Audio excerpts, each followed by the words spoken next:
Oi, pessoal, eu sou a Thalília Brandt. Eu sou a Paola Carrijo. E hoje a gente tá aqui com uma convidada muito especial, a Aline Amorim.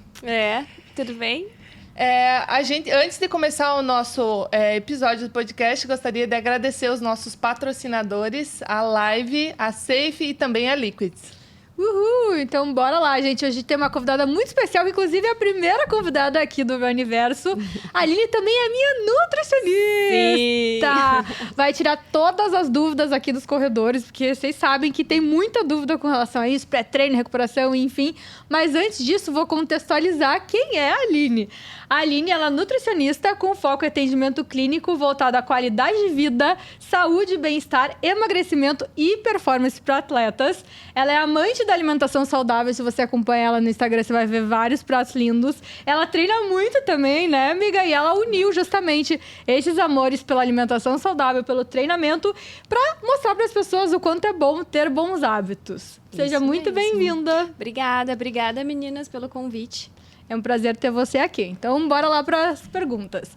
A gente acompanha hoje, né? A internet traz muitas informações. As pessoas acabam ficando até um pouco perdidas. Surge, né, um terrorismo nutricional mesmo.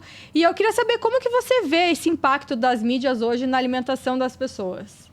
Olha, a gente tem sempre os dois viés, né? Então, a parte boa, né? Que eu acho que a informação, sim, ajuda, né? A você aprender, a você entender. Mas também aí tem muita coisa, muita notícia que não é verídica. A gente sabe que a mídia social é um mundo à parte, né? Sim. De qualquer pessoa, né? Então, você vive os dois mundos, né? O mundo que você posta, o mundo que você mostra, mas também tem o teu interior, o teu interno, que às vezes é um pouco diferente, né? E a visão de quem está assistindo é uma só. Então, isso é um pouco complicado, né? Mas eu acho, assim, que a gente sempre tem que aprender a filtrar e pegar o que é de melhor, né? Na nutrição tem bastante coisa, a gente aprende muita coisa, assim, a gente vê muita coisa diferente, então é legal, mas tem que saber aí filtrar e eu acho que para isso que entra, né, o profissional de saúde. Sim. Por isso que é importante você ter um auxílio, você ter uma adequação, porque nem tudo é para todo mundo, né? Então, a gente tem que sempre ter o filtrozinho e sempre ter alguém aí para nos auxiliar. E é muito importante a gente focar, né, que não é um atendimento igualitário para todo mundo, né? É muito individualizado. Hoje a nutrição ela tem esse outro olhar, né, do que era antigamente. A nutrição tem esse olhar, né, um olhar que sempre existiu, mas que hoje em dia é muito mais em alta, que é essa questão da qualidade de vida, né? Então, o quanto é importante você aliar a tua alimentação, né, a nutrição à qualidade de vida, né? Então, é extremamente importante, né? E você ter esse olhar individualizado é muito importante, porque cada pessoa cada uma tem uma rotina, uma maneira de se alimentar, de pensar, de viver. Então, a alimentação entra em cada fase de vida. E é o que eu sempre falo para o paciente, você não vive a mesma fase o tempo todo. Então, por isso que o acompanhamento é importante. Então, hoje, a Paola tem um treinamento, uma corrida, uma prova, um Ironman. Mas daqui 3 meses ela não vai estar nesse ritmo, nesse nível. Isso vai mudar. E a alimentação com ela muda também, né? E você acha que é uma pessoa que está começando a correr agora, que está meio perdido, qual que é a importância dela? A gente sabe, como você falou, cada um é diferente do outro. Às vezes fica olhando na internet, ali alguém posta um café da manhã que quer comer a mesma coisa, mas se sente mal. Qual que você acha que é a importância de um corredor que está começando buscar? Por que é importante buscar um nutricionista? Olha, eu digo que assim, na corrida é muito importante, porque mais uma vez, né, a individualidade de cada um e isso impacta na performance. Então, quando você pensa em nutrição, quando um atleta ou um amador mesmo vem até mim, eu sempre falo, é performance, né? O que eu sempre falo para Paulo, olha, na hora da corrida é performance, na hora da tua prova é performance. Então, cada um performa de um jeito, né? Cada um, por exemplo, tem uma alimentação individualizada para isso, né? Então, às vezes, você comer antes de treinar não é tão suficiente ou você não precisa de tanto com relação ao que você está vendo na internet. Sim. O intratreino, por exemplo. Quanto é importante você testar um intratreino dentro de uma corrida. A gente sabe que dependendo do que você come, do que você se alimenta, qual gel você usa, te dá indisposição gástrica, né? O atleta ali tem diarreia, dor de barriga e às vezes Essa é uma grande luta nossa, né? Exatamente. Às vezes para a Paola não vai causar, mas para você vai, porque você tem uma absorção diferente, né? A gente sabe que a absorção de carboidrato durante esse tipo de prova é, assim, muito individualizada. Então, você testar todo o teu intratreino, o teu pré-treino durante uma planilha, né, uma rotina de treino é extremamente importante. Então, tem que acompanhar. E para quem está começando, né, essa questão da alimentação é muito individual e a questão da suplementação é muito necessário para quem está começando ou você acha que pode esperar um momento até inserir, né, às vezes, um gel de carboidrato? Como que você faz essa dinâmica para quem está bem no início mesmo? É treino e teste, né? Porque quando o paciente vem até mim no começo, olha, eu vou começar a correr. Então, a gente pega lá a tua planilha, né? Então, o que a gente vai periodizar? O que o teu treinador fez, né? E a gente vai testar durante a tua planilha. Porque, às vezes, você, Paola, precisa de um gel de carboidrato a cada 5 quilômetros para você conseguir ter uma performance boa para o restante da tua corrida, né? Mas, de repente, quando eu tô correndo, eu não preciso a cada 5, eu preciso a cada 7, né? Então, isso a gente vai testando durante a rotina de treino. Por isso que é muito importante você seguir a planilha e seguir mais ou menos as orientações que eu vou dando. Então, olha, a gente vai usar um gel de carboidrato, a gente vai começar a testar em quanto tempo, em quantos quilômetros percorridos esse gel entra para você. Porque é individual. Se eu chegar e falar assim, olha, você vai usar um gel a cada 5 quilômetros. Daí você começa a cada 5, a cada 10, a cada 15. Quando você está no 15º quilômetro, você está com dor de barriga, querendo ir no banheiro, porque você está com indisposição gástrica. Por quê? Foi um excesso de carboidrato, aumentou a osmolaridade ali do teu intestino, te deu essa indisposição intestinal e estragou a tua prova. Então, para isso que servem os treinos, né? Então, você precisa testar. E cada atleta é individualizado, assim. Eu sempre falo isso no consultório. Eu tenho pacientes que tem pacientes que correm corrida de montanha, que correm 50 quilômetros, 45 quilômetros e que vão em jejum. Não conseguem comer antes e vão em jejum. E daí lá, durante a prova, comem um volume um pouco maior, né? E tem pessoas que precisam comer, porque não conseguem iniciar um treino sem ter esse aporte do carboidrato, da glicose, etc. Então, tem que testar. E a rotina de treino serve para isso. Então, por isso que você tem que ter um acompanhamento aí, pelo menos por um tempo, até que eu te conheça, né? Até que você se conheça, principalmente, e saiba o que resolve para você, né? E eu tenho uma dúvida agora que você respondeu essa questão. Por exemplo, a gente vai testar, incluir ali um gel de carboidrato a cada 5 quilômetros. Quantas vezes, mais ou menos, você acha que seria necessário eu fazer esse teste? Por exemplo, na primeira vez eu não me senti muito bem, mas na segunda já foi melhor. Dou uma segunda chance ou já tenta mudar de estratégia logo no começo? Dá uma segunda chance. Porque às vezes isso varia um pouco. Assim, eu percebo até no estado emocional, né? Sim. Do atleta também. Então, isso pode variar. Às vezes tem aquela ansiedade de estar começando, de estar testando, e pode ser que isso não funcione bem no quilômetro 5, mas vai funcionar no 7. Então, dá mais uma chance, tenta, vê se dá certo. Se não der, então, eu acho que dá para esperar mais um pouco, ou dá para testar outro tipo de intratreino também, que também, né, tem que olhar muito, não só para a parte do carboidrato, mas para a parte da hidratação também. Então, dá para dar uma insistida, sim. E assim, falando em nomes, você tem algum suplemento coringa que você diz que, esse é bom? Até aproveitando o gancho, eu comecei há pouco tempo a introduzir palatinose na minha suplementação. Adoro. E nos primeiros treinos, assim, eu senti um desconforto, assim, gastrointestinal muito grande. E eu fiquei desconfortável. Mas aí eu vi relato de várias pessoas falando que era normal. Eu falei, vou dar uma segunda chance. Dei uma segunda chance, uma terceira, e agora eu não vivo mais sem palatinose. Eu senti uma diferença absurda, até a questão de suplementação intratreino eu diminuí bastante, porque eu senti que minha energia deu uma prolongada. Ela dura mais. A palatinose é maravilhosa, né? A Paula sabe disso, eu sempre falo sobre ela. Eu gosto muito, eu acho que é um super suplemento mesmo aí para não só para quem é corredor, mas a gente consegue usar em outras modalidades, né? Musculação, a pessoa que não consegue comer antes de treinar, mas que precisa de um aporte de energia, usar a palatinose é muito boa.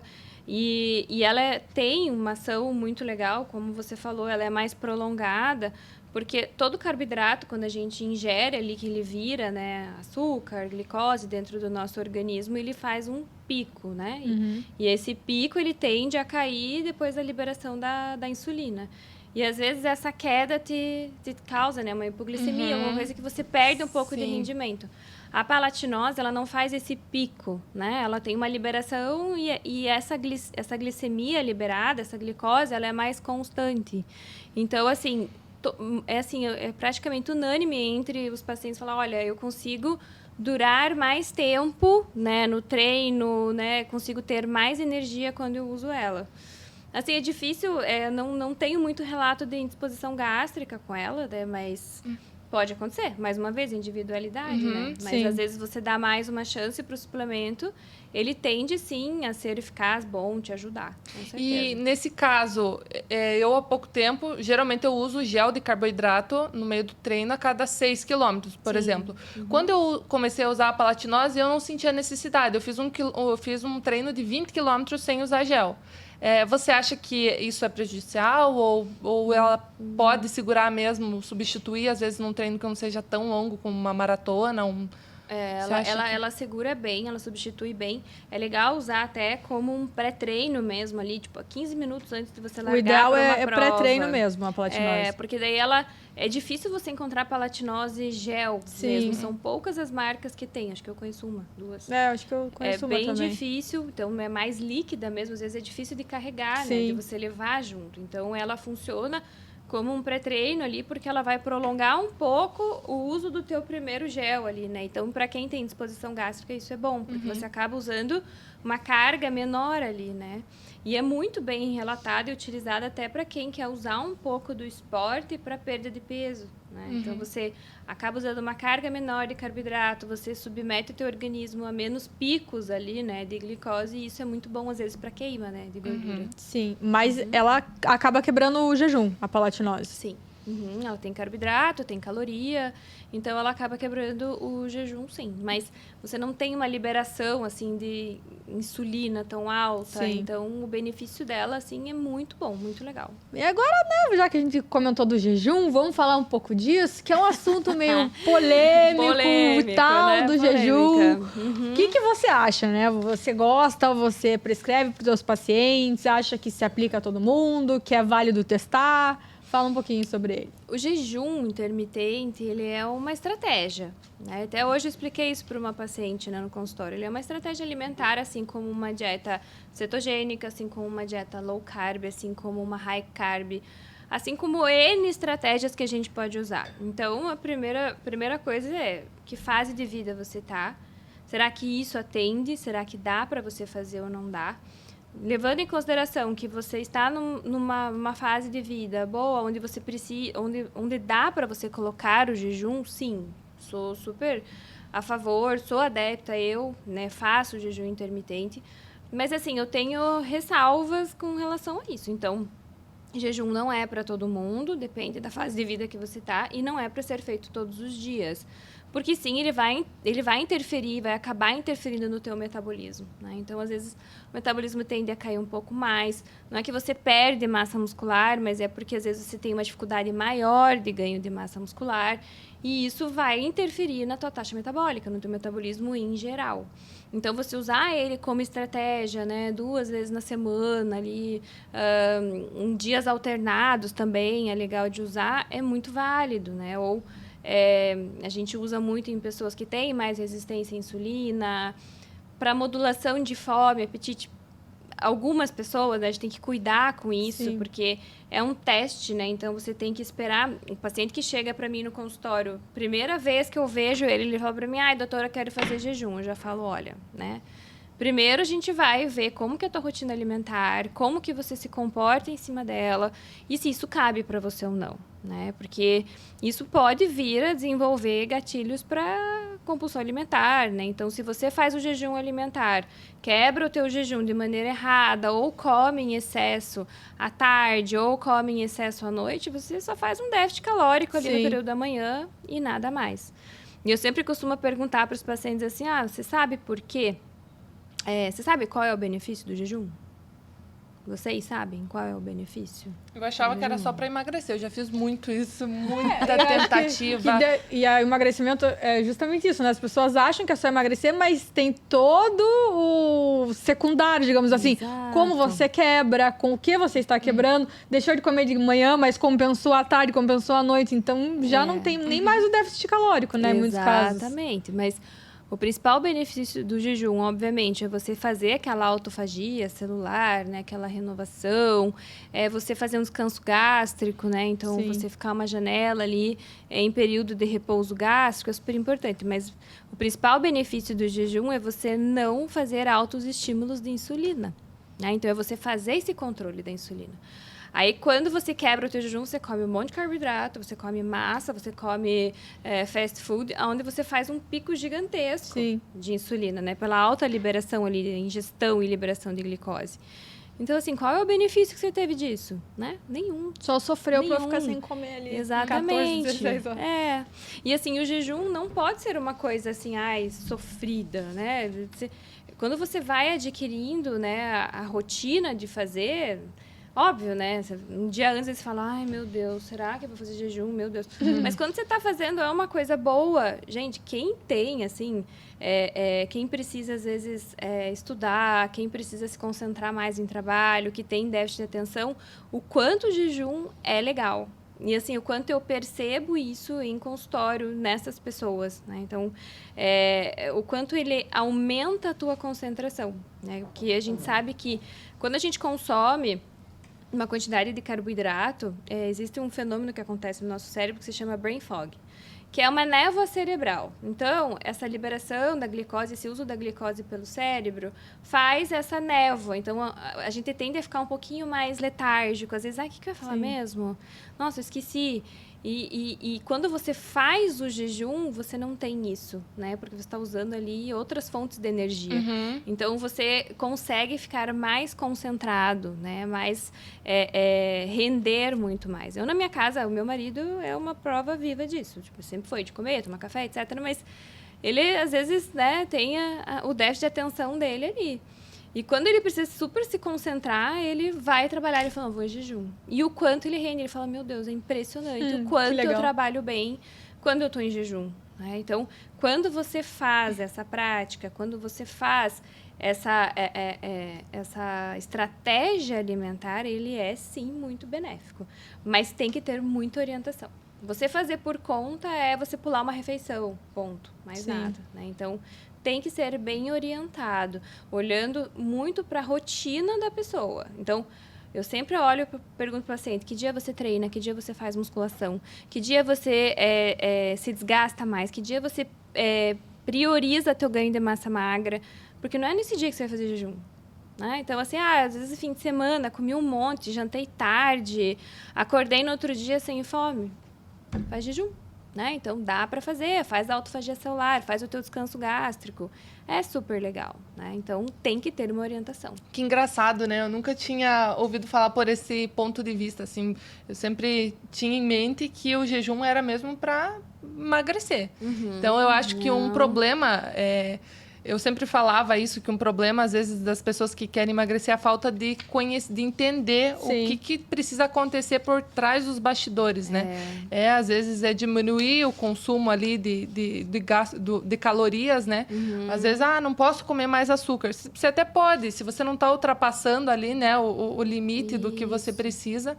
E essa questão do jejum é muito legal, porque as pessoas, né, no geral, elas acabam colocando como um vilão, né? Quando falam em jejum, você já fala, não. Uma pessoa é muito contra, outras são muito a favor.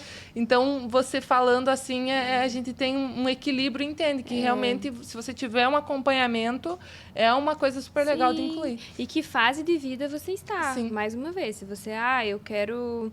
eu preciso, sei lá, né, ganhar peso, eu preciso ganhar massa muscular, né, eu preciso ter um volume maior. Não é a hora de você fazer jejum. Engravidei, tô grávida, quero engravidar. Não é a hora de você fazer jejum. É hora de você focar em outras coisas. E o problema maior do emagrecimento mesmo é que as pessoas não têm paciência. Esse é o problema maior. Não tem paciência de escutar, entender e perceber que aquilo é um processo. um processo. Tipo, quanto tempo você vai levar para fazer aquilo? Às vezes é uma eternidade, é 15, 20 anos mesmo. É um hábito de vida que você vai precisar levar para que você tenha, né, uma adaptação, para que você tenha um benefício em cima do jejum, né? Eu vou fazer jejum 2 semanas e tô magra e feliz. Não é isso. Sim. É Até o toda uma corpo adaptação. entender também, né? E às vezes no início ele pode até responder um pouco melhor, aí tem uma fase que o corpo já entra no platô, daí Isso talvez seja o mesmo. momento de mudar a estratégia. Exatamente. Daí entra todo, né, o medo, tá, mas eu vou comer, mas como assim, né? Então agora eu vou deixar de comer, agora eu vou comer, eu vou engordar porque eu tô comendo essa caloria a mais, e não tem a ver, não é isso, né? São estratégias diferentes. E não quer dizer que uma funcione mais que a outra. É o que funciona para você, né? É o que na tua fase de vida está funcionando. Então, a gente tem que priorizar aquilo. Chegou na consulta, se é uma pessoa que eu conheço, né, há mais tempo, até falo assim, tá, mas o que você quer agora? Qual é o teu objetivo momento? Ah, é esse. Então, esse a gente pode direcionar para esse plano, essa estratégia. Por isso que, mais uma vez, não dá para você fazer o que você vê o vizinho fazendo. Sim. Porque não funciona. Sim. Às vezes não cabe na tua rotina isso, né? Então, às vezes, para você não vai funcionar e ponto. E por curiosidade só, as estratégias de jejum são em torno de quanto tempo que normalmente são feitas? Assim, estudos mostram que é um dia, 2... Alguém está interessado no Tem alguém que vai fazer jejum. Ele criticou a vida. seguidor que perguntou. Criticou a vida toda. Você não vai comer, você não come seguidor que perguntou, pessoal. Só que até compartilhando um pouco, né? A Aline sabe que eu gosto de jejum, não é? Atualmente eu não tenho feito tanto, já tive fases mais assíduas, mas tem muitos treinos que eu não consigo comer, que se eu comer, acabou meu treino. Então, né, eu tive que ter essa percepção também, né? Claro Com que certeza. se estiver passando mal, me sentindo fraca, não faz sentido nenhum. Mas se também for estragar por comer, também não faz sentido. É o que eu até falo pra Pá sempre, falo assim, olha, qual fase nós estamos, né? O que você vai fazer agora? Aí eu cheguei pra ela e disse, tá, qual que é a próxima? O que a gente vai fazer agora? Não, eu tô tranquila, agora eu vou ficar um tempo aí sem fazer prova, sem correr, etc. Quero colocar, ótimo, a Paula já é uma pessoa certa adaptada, ela faz atividade física em jejum, né? Então, a partir de 12 horas ali a gente começa a ter a produção de corpos cetônicos, mas ainda ela não é efetiva, a gente não consegue entrar em estado de cetose. Então, a gente considera, né, entrar em cetose a partir de 15 horas. Então, o ideal é você fazer 16 a 17 horas. Então, jantei 7 horas da noite, almoço meio-dia. Assim, dá para fazer mais, tem gente que faz 18, 24, eu acho que não é necessário. Isso eu acho que já começa a pegar um pouco na tua questão de massa muscular, na tua questão de energia mesmo, de treino. Como que vai ser isso no outro dia? A gente tem que pensar isso também, né? Então, eu fiz jejum, fiz uma janela de jejum aí de 24 horas, mas no outro dia eu tenho um triatlon para fazer. Não dá, né? Então, você tem que pensar nisso também, né? Então, o que você vai fazer no outro dia, no restante da semana? Então, para mim, 16, 17 horas, que é ali o tempo que já está em cetose, já está tendo os benefícios da autofagia, é suficiente. É um tempo relativamente curto. Eu imaginava que jejum era mais longo. Não sei se é porque eu via antes reportagem de gente fazendo 2 dias de jejum. E qual que é a diferença de uma pessoa que tem uma alimentação espaçada e normalmente já come, geralmente são pessoas que têm dificuldade de perder peso. Eu falo porque, exemplo da minha mãe, ela come assim umas 2 vezes por dia só. E ela sempre fala, Thalia, eu como poucas vezes no dia. Por que será que eu tenho dificuldade de perder peso? E qual que é a diferença de uma pessoa? Será que é a quantidade de alimento ou o metabolismo fica mais lento? Assim, a primeira coisa, né, é o que ela come e o jeito que ela come. Para você perder peso, tem muita gente que chega no consultório e fala assim, nossa, eu como nem 1.000 calorias no dia, como 2 vezes no dia e eu não emagreço. Por quê? Né? Primeiro que sim, né, pode ter o metabolismo aí que está mais lento mesmo, não tem tanta massa muscular no corpo. Mas o segundo é que, assim, uma coisa é você comer pouco em questão de caloria e existe uma outra fase, uma outra questão quando a gente fala em emagrecimento, que é o fisiológico, né? É como você faz com esse alimento, o que você faz, de que maneira, né? Então, como que isso funciona, né? Então, toda vez que você ingere ali, por exemplo, um carboidrato, né? Uma batata, um feijão, um pão, o que for, né? Você tem que tomar cuidado com duas coisas, né? Índice glicêmico de refeição e carga glicêmica de refeição. Então, qual que é a diferença, né? O índice glicêmico é consumir um carboidrato, esse carboidrato vira glicose, vira açúcar. Para baixar essa glicemia, esse açúcar ali que está aumentado, essa glicose que está aumentada, você vai estimular um hormônio que se chama insulina para baixar.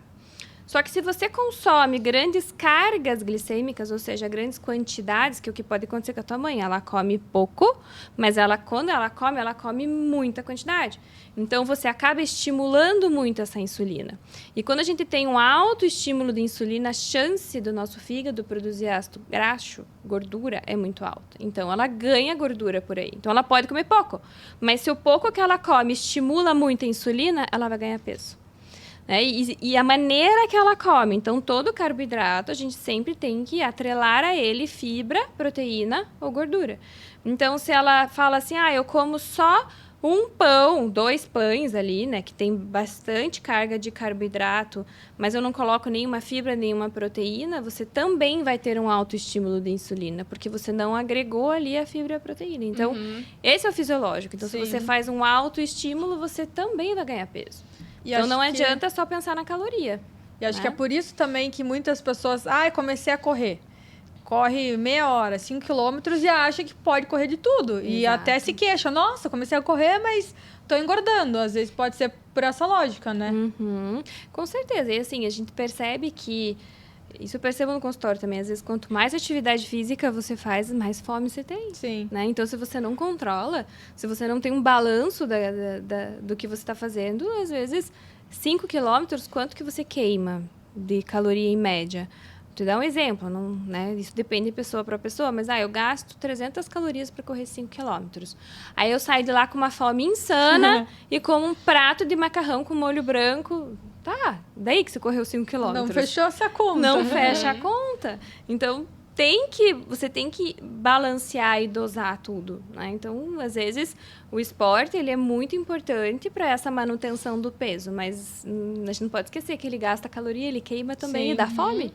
E tem que ter esse controle, né? E até para os curiosos, né, com relação ao jejum, que agora temos talvez uma nova praticante. Nessa janela ali, né, de 14, 16, 17 horas de intervalo, é possível consumir alguma coisa que não faça quebra, né, que o corpo se mantenha em cetose?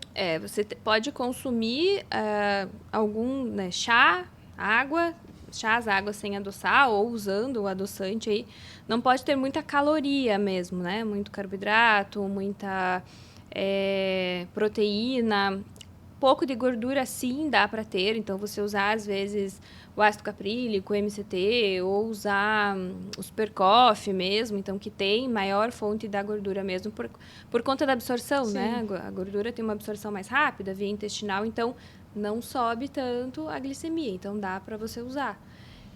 Mas tem que cuidar muito com a quantidade do carboidrato mesmo e de proteína que tem ali, porque senão você acaba quebrando.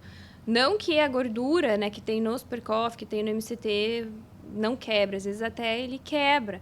Mas às vezes esse ácido, essa fonte de gordura que tem ali, né, no Supercoff, etc., acaba otimizando a produção de corpos cetônicos depois. Então, às vezes até otimiza o jejum. Então, às vezes é interessante usar. E tem como mensurar se a pessoa está em jejum ou não? Tem como fazer essa análise? Sim, dá para se está em jejum mesmo ou se está em cetose. Isso, se entrou em cetose, né? É mais difícil você olhar assim, acho que está em cetose. Tem um jeito que você usa aquelas fitinhas, aquelas a Libre, né, que chama, que tem a keto, que é próprio para medir a quantidade de corpos cetônicos. Então, você consegue fazer durante o período, a tua janela de jejum, você faz o controle, o acompanhamento e vê mais ou menos quantas horas. Eu já fiz em alguns pacientes, assim, e a gente conseguiu ver mais ou menos, assim. Eu acho que a última que eu fiz foi com a minha irmã, isso faz um tempo já, e, assim, ela demorou muito para entrar em cetose. Então, ela teve que fazer uma janela acima de 15 horas para conseguir entrar. Então, por isso que a gente mais ou menos mensura ali de 15 a 17 mesmo. Muito bem. Agora vamos falar um pouco de performance na corrida. Bora pra performance, né, que a gente gosta. Eu tenho muita dificuldade de equilibrar a minha rotina na corrida. Eu gosto muito de incluir algumas coisas que muitas pessoas falam que são um vilão para quem corre, né? Açúcar, principalmente, doce, chocolate. Você acha que quem corre, quem busca performance, pode incluir de alguma forma? Ou até em preparo de maratona, você acha que é legal zerar açúcar ou pode incluir um docinho de vez em quando? Não, pode incluir, né? Acho que todo mundo pode usar, desde que saiba o seu limite, né? O seu equilíbrio, digamos assim. A gente sabe que o açúcar, né, o carboidrato simples ali, ele é uma fonte de um combustível energético. E tem pessoas que super se adaptam a ele.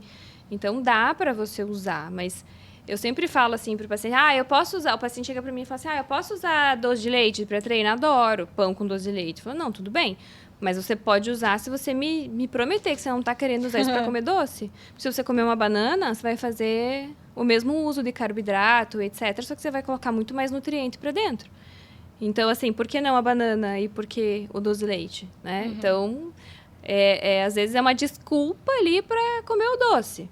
Agora, assim, eu tô num ritmo de provas gigantesco, né? Tô malhando um monte, correndo um monte, etc. E, às vezes, eu dei uma abusada a mais no doce, também não vejo tanto problema, assim. Eu tenho pacientes que fazem, meu Deus, né? Ultramaratonistas, prova e tal, que chega no dia, eu falo, gente, cadê a bisnaguinha? Cadê o... Vai ter que pôr, porque onde que você vai achar a caloria ali, né, na hora? Então, tudo depende da fase ali. Agora, que nem a Paula falou, se você corre 5 quilômetros, você precisa comer pão com doce de leite ou comer um monte de chocolate e falar que é por conta da corrida, daí não é, né? Aí é porque quer comer doce mesmo. Né? Eu sempre posto nas minhas redes sociais que eu gosto de postar as coisas que eu como, às vezes com uma cautela, porque tem essa questão de comparação.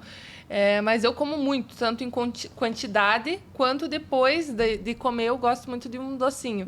Então, o pessoal fala, nossa, mas você come tanto doce assim, come um docinho. E eu tenho essa liberdade, mas quando eu não estou em semana de prova, em período de preparação para uma prova específica. E uma coisa que eu gosto de fazer, fontes da minha cabeça, é, tipo assim, 30 dias antes de uma prova-alvo, eu zero açúcar. E eu me sinto bem. Eu continuo comendo igual, às vezes aumento um pouco o volume nas outras, mas eu me sinto menos inchada, assim, mais leve, menos irritada. Então, por essa questão, eu tiro o açúcar. Você acha que é legal as pessoas talvez tentarem também fazer essa... Depende. Depende muito, né? Às vezes não, né? Não estou dizendo que é isso, mas às vezes, você é uma pessoa mais agitada, uma pessoa que você é mais acelerada. Sim, eu sou. Então, o doce, o açúcar vai fazer muito mais isso em você. Né? E às vezes isso, durante uma pré-prova, não é legal. Porque você já está nervosa, você já está ansiosa, você vai colocar alguma coisa que te provoque mais ansiedade. E às vezes o doce te provoca mais ansiedade. Então, quando você tira ele, você vai se sentir melhor com relação a isso. Você vai, né, olhar mais. Com relação a se sentir mais inchada, às vezes o consumo do carboidrato. Às vezes você acaba diminuindo o consumo do carboidrato, comendo menos. A gente sabe que o carboidrato que a gente ingere, ele vira glicogênio, e esse glicogênio vai para dentro do músculo lá como fonte de energia. Só que cada moléculazinha de glicogênio tem 4 gramas de água. Então, quando a gente joga mais carboidrato, a gente joga mais glicogênio, a gente fica um pouquinho mais endemasiada. Quando você tira um pouquinho, você tira um pouquinho desse glicogênio e, consequentemente, dessa água, né? Então, às vezes, você se sente um pouquinho mais sequinha, às vezes, você se sente menos pesada. A gente sabe que o açúcar, né, ele contribui muito para a questão inflamatória ali do corpo. Então, você, às vezes, fica um pouquinho mais inflamada. Quando você deixa de comer doce, você desinflama um pouquinho, então isso te faz sentir melhor, mais ativa, render muito mais no treino, menos fadigada, porque a gente sabe que excesso de açúcar, sim, dá fadiga, então isso você se sente menos fadigada, etc. Então, com certeza tem relação. E você acha que o açúcar, ele atrapalha também na recuperação? Porque, por exemplo, fiz, né, uma maratona, uma outra maratona, a tendência é, mereço comer uma pizza, um macarrão, enfim, um doce, um sorvete. É uma estratégia boa para ser utilizada em se tratando mesmo de recuperação? Ou seria o ideal, sei lá, comer no dia seguinte? Por exemplo, você nutrir teu corpo primeiro, no dia que você teve esse desgaste, deixar para ter essa recompensa, né, um pouco depois. Não vejo problema em ter, se você gosta, né? É uma prática minha que eu gosto de fazer, é uma recompensa minha, não vejo problema. Eu acho que dá sim, a gente sabe que o carboidrato, né, a recuperação, né, muscular ou do nosso corpo com relação ao carboidrato não é necessariamente logo após uma atividade física, né? Ai, fiz musculação, preciso comer carboidrato depois.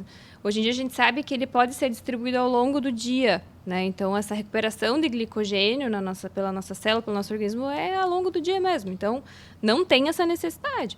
Agora, assim, eu quero comer, eu quero, né, aproveitar, celebrar, também não vejo problema em fazer. Né? Então, não existe uma obrigação em consumir, né? Eu acho que você tem que pensar muito mais na tua hidratação mesmo, né? Então, quanto você perdeu ali que você precisa reidratar. Você precisa pensar muito na tua síntese muscular mesmo, né? Então, repor a parte proteica por conta do músculo mesmo, e o carboidratos dá para ser no outro dia. Se você quiser que seja após-prova, também dá, mas não tem uma obrigatoriedade. Ainda nessa linha de açúcar, uma pergunta de seguidor. O que você Seguidores, fala sobre refrigerante zero açúcar? Você acha que é tranquilo quem busca performance tomar? Porque lá em casa é uma briga. Eu gosto e o meu marido diz, não, tira... Lucas, teu seguidor? Pergunta pra ela, pra dizer. Tira de casa que isso não é bom. Mas eu não era fã, mas de um tempo pra cá, como a gente vê muitas pessoas postando que não tem problema, não tem problema. Comprei um dia, outro dia, que eu tava nesse desafio zero açúcar e tava com muita vontade de doce. Aí comprei e gostei. Daí comecei a comprar de novo e de novo. E tô tomando meio direto.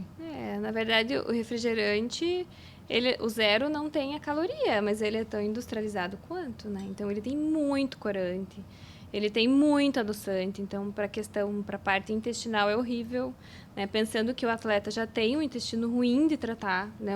De lidar, digamos assim, né? Porque ali por conta, né, do volume que tem que ingerir, às vezes, de intratreino, tudo isso faz com que o intestino não seja bom, né, que tenha aí, né, às vezes, o intestino mais irritável mesmo, você consumir uma quantidade, assim, ainda maior de refrigerante, de ultraprocessado, de corante, eu não acho legal, né, eu acho que se você, às vezes, de vez em quando eu tomo uma coca ali, zero, tudo bem. Mas se você usa isso como rotina, não é legal. Bom. Acho que o problemático muito é isso, né? As pessoas introduzirem como rotina, uma vez ou outra. Como a gente falou lá no começo, né? Essa questão do terrorismo. Eu já fui muito terrorista comigo mesma, né? Não pode de jeito nenhum, uma vez vai prejudicar tudo. Mas não é verdade, né? Acho que você estar saudável e ter uma relação harmoniosa com a comida é você se permitir em momentos com certeza comer coisas que você não está habituado, né? Seja açúcar, um refrigerante, enfim. O refrigerante, a coca normal mesmo, que não é zero, eu acho bem complicada, porque realmente tem uma quantidade muito alta de açúcar, né? Então, assim, tem 30 gramas de carboidrato, é muito açúcar mesmo, assim. Então, eu acho que não tem necessidade se você consegue ingerir um zero. Mas mesmo assim, com o zero, você tem que ter aí um cuidado. Saber que não é inofensivo. Não é. É um ultraprocessado, né, gente? Entendeu? Até coisas que são saudáveis, são consideradas saudáveis. Hoje em dia, a gente tem que botar um filtro em cima e ver se realmente tem necessidade de consumir todo dia. Né? Sim. E quando a gente fala, né, de performance, o cuidado com a suplementação, ele acaba sendo, né, muito, muito maior. Quando um atleta chega para você buscando performance, o que você costuma avaliar? Existe alguma coisa, né, além da palatinose que você comentou que você gosta bastante, que você acha legal introduzir, que possa auxiliar no ganho de performance, ou que possa otimizar uma recuperação? Olha, quando o atleta vem até mim, né, ou a pessoa que planeja ou visa uma performance, né, vem até mim, eu vou falar assim, então, se você quer performance, a gente tem que pensar como que a gente vai usar do alimento, primeiro de tudo, porque eu acho que se você encaixa a dieta, às vezes você não precisa de mais nada, né? Sim. Então, assim, como que você vai encaixar a tua alimentação, como que a gente vai encaixar a tua dieta? Encaixada a dieta, a gente vai olhar para a parte de suplementação, né? E, assim, a gente sabe que hoje em dia a gente tem muita carência, muita deficiência mesmo, né? Vitamina D, vitamina B12, principalmente, que a gente sabe que a vitamina B12 é, assim, imprescindível para a nossa formação do ATP, que é a nossa molécula de energia. Então, às vezes usar, às vezes suplementar, eu acho que é, sim, importante. Creatina. Então, hoje em dia a gente sabe que é um super suplemento, né? É o suplemento mais estudado no mundo, então é o que mais tem comprovação, mais evidência científica hoje. ajuda muito, né, na performance mesmo, na força, né, na potência, né, aquele sprint inicial ali que você faz, né, durante a tua prova. Sim, a creatina ajuda bastante, então sempre coloco, né, isso para atleta. Uso muito ômega 3, porque ele é maravilhoso como antioxidante, anti-inflamatório. A gente sabe que atleta de alta performance oxida demais, né? Então, libera muito radical livre aí na circulação. Então, a gente precisa olhar para isso, porque esse alto grau de oxidação não é só um envelhecimento, né? Que a gente chama, envelhecimento da pele, etc. Não. Existe um envelhecimento celular, a gente chama de SASP, né? Que é um envelhecimento celular, que é importante a gente combater, porque isso reflete em várias coisas. Às vezes a pessoa chega para mim e fala, nossa, Aline, eu não sei porquê, eu como muito certinho, mas assim, meu colesterol não baixa. E depois que eu comecei a fazer muita atividade engraçada, ele aumentou. Né? E isso vem pela alta oxidação, né? Então, a oxidação às vezes faz isso. Então, às vezes tem que olhar para essa questão da suplementação, obviamente, com muita individualidade, né? Igual a Paula faz. E ela sabe, né? Ela pode dizer que depois que ela começou a olhar para a suplementação, né? Fazer as reposições, etc., o quanto isso mudou para ela, Sim. né? E isso não só em performance, mas para a saúde em geral. É muito importante. Então, você usar da alimentação em primeiro lugar, olhar para a parte de suplementação em carências, mas sempre junto usando o exame. Então, assim, gente, o exame bioquímico, o exame de sangue é importantíssimo. Ele te diz muito sobre a pessoa. Às vezes a pessoa pode chegar e me contar uma mentira. Eu não como carboidrato, tá com o triglicerídeo lá em cima. Falando, não come. Que horas você não come? Sei. Exatamente. Então, isso diz muito. Eu quero emagrecer. Tem uma insulina lá de 12, 20. Não vai emagrecer desse jeito. Então, tem que suplementar, tem que ajudar, às vezes, para conseguir melhorar na performance. Outra pergunta que é bem comum dos corredores, o uso do glúten na alimentação. Você acha que ele é inflamatório mesmo? Esse ele seguidor não também mandou agora para nós aqui Também ao vivo. Seguidor, ao vivo. Antes de sair de casa, me passou uma lista. Passou assim, a lista para saber. Entendi. Porque também é um tema muito discutido em vários... Eu amo ouvir podcast de nutrição. E é um tema bem comum. Tem nutricionista que defende, tem nutricionista que fala que não. E na questão dos corredores, você acha que ele é inflamatório mesmo? Eu vou ser sincera em falar que eu tirei o pão da minha rotina, que todos os dias eu comia de manhã pão com ovo ou com banana pré-treino. E agora eu não vou dizer que não como, às vezes um sanduíche, mas não é mais todos os dias igual antes. Eu substituí pela tapioca. E eu senti uma diferença, assim. Eu acho que me ajudou em algumas questões inflamatórias também, meio na mesma linha do açúcar, assim. Só que eu não falo isso pra ninguém, de tipo indicar, porque eu acho que é algo individual, como você falou várias vezes aqui. Então eu queria entender se você acha que é mesmo algo interessante substituir, se ele é inflamatório, o que você me diz sobre o glúten? Depende, primeiro assim, se você é intolerante ou não, né? Se você é celíaco ou não, ou sensível a ele, né? Primeiro de tudo. Então, se você é celíaco ou se você é sensível, não tem que ter na alimentação, obviamente. Eu acho que dá para consumir, mas desde que você tenha aí uma cautela, né? Um equilíbrio também no consumo, porque principalmente esses pães que são panificação, industrializados, etc., eles adicionam esse glúten, né? Então, se você olhar lá o rótulo do pão, está dizendo lá, farinha de trigo, tracinho, glúten. Então, tem a farinha de trigo na composição, mais o glúten que eles colocaram, né? Então, o glúten, ele é uma proteína que eles usam para dar maciez pro pão. Então, por isso que eles adicionam. E é por isso que é ruim, que a gente se torna mais inflamatório. Não quer dizer que o glúten é inflamatório.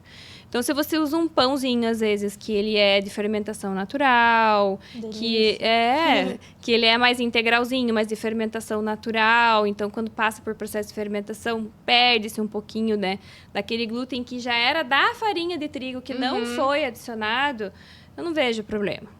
Agora, tem pessoas que realmente são tão sensíveis que sentem, né? Eu tenho muita dor articular, dependendo do pão que eu consuma, por exemplo, né? E eu sei que é um pouquinho do glúten isso, né? Mas eu consumo, né? Às vezes, mas eu procuro sempre, é pão de fermentação natural, um pão de trigo sarraceno, que não tem, né, o glúten adicionado, um pão sem glúten mesmo, desses que a gente compra em mercado, mas às vezes é meio industrializado, Sim. assim, né? Tem mais Acho que fécula. um hábito que as pessoas não têm é ler a tabela de ingredientes. É rótulo, né? Porque até na minha casa, né? Sempre falo pro Luiz, pro meu namorado, leia o que tem. Ele fala, é super saudável. Eu falei, você leu isso aqui que você comprou? Não tem nada de Não saudável. tem nada, Então, quanto menor, né, a lista de ingredientes, e quando a gente não sabe o que é o ingrediente que tá ali, já fica com o pé atrás, né? Já desconfia, né? Então, por isso que, assim, o mais in natura, melhor, né? O mais ali, por isso o pão de fermentação é viável. Qual é o problema do pão? É a quantidade que se come também, né? Ai, é tão eu amo gostoso. pão de fermentação, amo. Daí vem aquele pão que é desse tamanho, né? Delícia, com Aí azeitinho, quentinho. Exato. Daí você Maravilhoso. come um pão, daí você põe um azeitinho, mas não põe uma proteína, não põe nada. E isso acaba se tornando ali ruim para tua perda de peso, etc. Sim.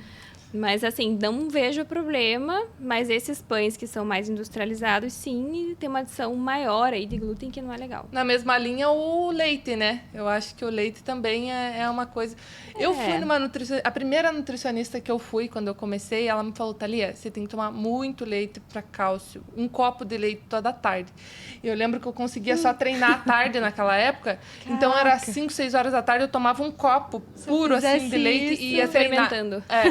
E assim, e eu também... Daí, meu marido tem todas essas intolerâncias de cada lá, e eu comecei a entrar na onda dele e parei também. E também, não tomo mais leite, assim, é bem raro, só em sobremesa, né, quando eu vou visitar alguém, mas na minha casa mesmo não tem leite.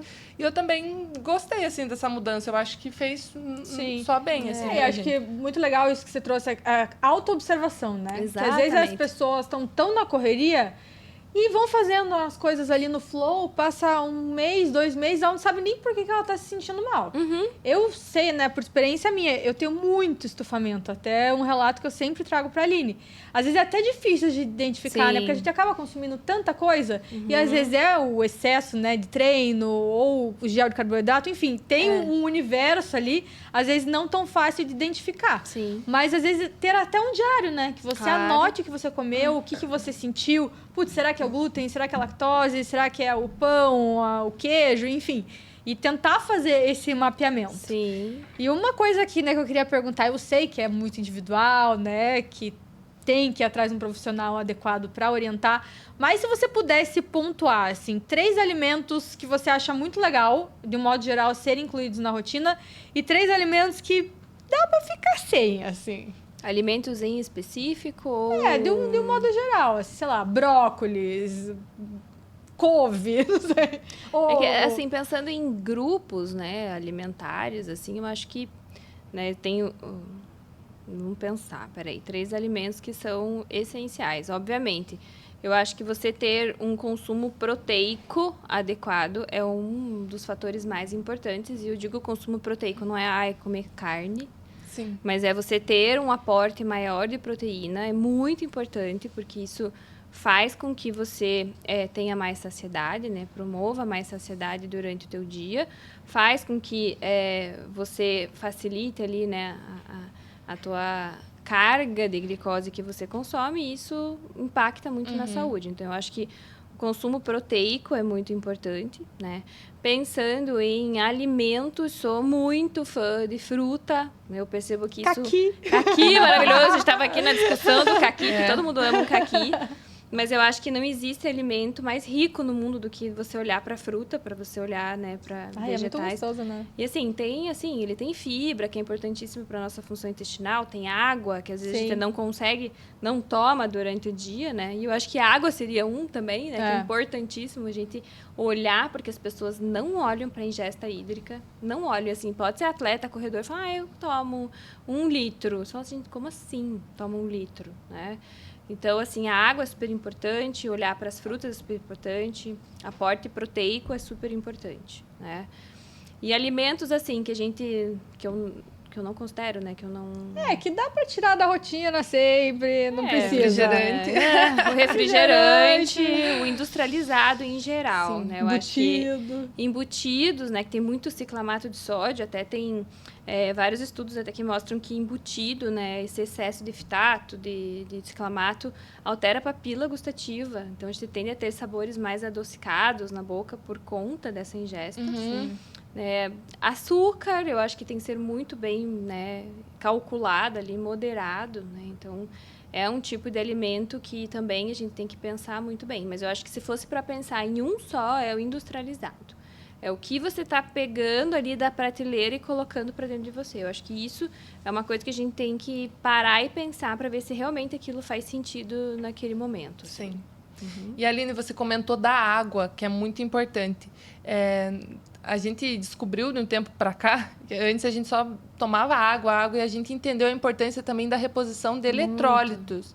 Isso faz muita diferença na vida de um atleta, né? Principalmente se você quer condicionamento, se você quer performance, né? É tão triste você ver um atleta que chega assim e fala, Aline, então, eu estava muito bem quando eu cheguei no quilômetro 35, eu tive uma cãibra que eu não consegui sair do lugar. Por pura falta ali, né, de hidratação, de você olhar. E, mais uma vez, você aprende isso nos treinos. Sim. Né? Então, existem estratégias que você consegue ver o quanto você precisa, né? E isso não vai valer só no treino aqui. Eu corro em Curitiba. Todos os dias eu corro em Curitiba. Aí você vai fazer uma maratona lá no Amazonas, né? Lá no lugar onde você vai desidratar um monte, suar um monte. Então, você precisa Muito olhar para isso. Sim. Né? Extremamente importante. É muito diferente, é muito importante. Teve até uma coisa que eu falei para a Paula, eu nunca esqueço, no primeiro Ironman que ela fez, foi o primeiro, que eu falei assim, Paula, por favor, só cuide com o clima. Porque, assim, Floripa não é fácil, só chove em todo o Ironman. Esse e assim, ano não eu tive choveu, experiências... ano que vem não vai chover também. Amém. Eu tive experiências muito ruins, Sim. assim, porque eu falei pra ela, Paula, só cuide, porque quando chove em Curitiba, você faz bicicleta no rolo. Você não faz bicicleta 100 quilômetros na rua. Quando chove em Curitiba, você vai pra esteira, você não vai correr na rua. Imagine fazer um Ironman debaixo de chuva a 10 graus. Não é a mesma coisa. Sim. Né? Então, tem que cuidar com isso. E com a hidratação é a mesma coisa. Aonde você vai correr, quanto tempo você vai correr e o quanto você desidrata. Porque tem pessoas que não suam, tem pessoas que suam horrores. Então, a hidratação é extremamente importante. E acho que eu até sou uma pessoa que não tem a tendência tanto de suar, mas se você olhar a referência, né, de relógio, a perda estimada ali de um treino, é de 1 litro, 1 litro e pouco. E até a Thalia também gosta bastante, né? A gente usa muito o sachê de líquidos, que é um repositor de eletrólitos. Maravilhoso. Eu confesso para vocês que eu sabia, né, da ingestão de água, enfim, mas como eu sou muito mais natureba, eu nunca gostei de consumir muito isotônico que tivesse corante, açúcar. Acho que o açúcar deve ser investido em coisas mais prazerosas. Exato. E quando eu fui apresentada a Liquids, vi que era só água de coco orgânica, só de potássio e magnésio, eu comecei a inserir nos meus treinos. E olha, já tiveram várias vezes que eu tava, por exemplo, pedalando e me sentindo mal, sei lá, me deu uma baixa naquele dia. Fui no carro, quase indo embora, fui lá, fiz uma dose e tomei e consegui terminar o treino. Então foram várias as vezes. Por isso que hoje, pra mim, assim, tá super inserido na minha rotina. Vale super. Tem até uma estratégia bem legal para você medir, principalmente quem faz maratona, né, atleta, é você pesar antes da prova e depois da prova, para ver a quantidade de peso que você perdeu ali, para saber o teu grau, o teu nível de desidratação. Isso é super importante também. Pois é. E eu não sei se tem algum estudo que mostra isso, mas eu vejo muita reclamação de homens com cãibra. Eu confesso que foram poucos os episódios que eu tive de cãibra. Depois que comecei a consumir líquidos também, eu sempre uso no pós-treino. Então, Que a não recuperação tive... é muito impactada também pela hidratação, Muito, né? muito. Mas assim, em semana de prova, eu costumo usar todos os dias, assim, porque eu sinto que eu fico bem disposta no dia da prova. Então, com certeza, faz toda a diferença. Faz diferença na você usar 2 dias pré-prova, eu oriento isso. Né? Então, dependendo da prova que você vai fazer, você começar a usar 2 dias. É igual fazer o carregamento do carboidrato. Sim. Você faz o eletrólito também. Então, é importante, sim. E agora uma perguntinha rápida, né, pro pessoal que tá em casa. Alguma dica, sugestão de pré-treino e de pós-treino que tende a dar certo, né, do modo geral, para as pessoas, para os corredores? Olha, na prática, assim, o que a gente coloca sempre para pré-treino é uma carga um pouquinho maior do carboidrato mesmo, né? Então, você usar, de repente, uma fruta, né? Usar banana, usar... Tem pessoas que falam, Eline, eu como ovo. Sério, o ovo Eu não consigo. Tem mais gordura, a digestão é difícil, Sim. né? Então, não recomendo muito, isso é individual, obviamente, mas... sempre um carboidrato de pré-treino ali ajuda. Você usar uma banana, você usar uma palatinose, você usar uma fatia de pão com geleia.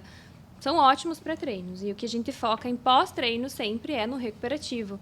Como eu falei, né? A proteína. Então, você usar um shake de whey protein, você fazer um café da manhã colocando os ovos daí, né? Que entra essa questão da proteína e pensar muito na hidratação. No pós-treino, sempre hidratação. Uhum.